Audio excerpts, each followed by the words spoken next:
continuing to offer services by putting the client first and focusing on clinical effectiveness, that's going to be the most successful approach. I mean, Rogers even went as far as there was, a lot of companies or a lot of patients that had insurances that we weren't sure was going to reimburse us for the telehealth. And, we decided as a company on hold that we would just take those patients in because they needed the help, and we would fight the insurance companies later for a reimbursement. And if we didn't get reimbursed, then, oh, well, at least, the most important thing was the patient got help. So, continuing to be, following ethical standpoints, continuing to put the patient first, and just continuing to make sure that, that you're, following the safe, protocols and, social distancing and hand washing and all those other things going on right now, as you continue to serve the patients is important.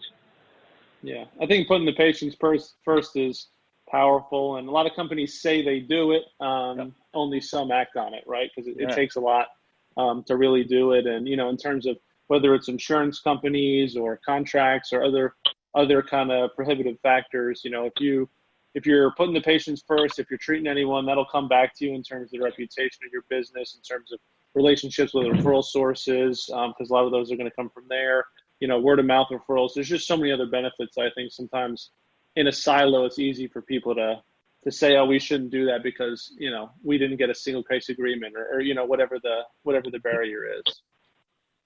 No, I completely agree. And I mean, I couldn't agree with that any stronger. I mean, I've worked in several different several different companies within the industry. And the two that I've seen that have been the most successful that I've been a part of was Treatment Solutions Network and Rogers Behavioral Health. And they both, have been absolutely incredible at putting the patient first. We get the patient in, and then we worry about how we're going to get paid on it later. And doing so, doing the right thing, I believe in, especially in this industry, in any industry, but specifically in the industry, is what's going to make you most successful. And, obviously you're going to be offering the best clinical care if you take that kind of approach. And helping people out, as I'm sure, is why most of us, got into this industry to begin with.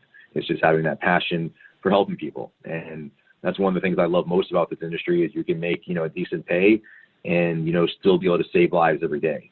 You guys talked earlier about, how important it was to save lives and some of the verbiage you used at Treatment Solutions Network and the American Addiction Centers. When we first started, we would actually even refer to our patients as rescues instead of patients, because we believe that every patient we had coming in was somebody that we were rescuing. Again, that kind of fed into the culture and had everybody really focused on what was important, and that was, putting that patient first and realizing that a lot of these patients that come to us are in either life-threatening conditions or just, really bad conditions in their life, and they need that help. Absolutely. Well, what I'll say, Char, is it's awesome to, kind of connect with you and meet someone with strong core values, not only talks it, but stands by it. And you found a company at Rogers that does the same thing. So continue your rescues, stay safe during the pandemic.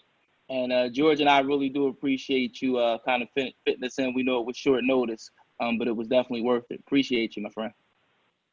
Well, thank you. I appreciate you having me on the show, and you guys stay safe, and hope things go great for you during the rest of this pandemic as well. So, absolutely. All right, guys.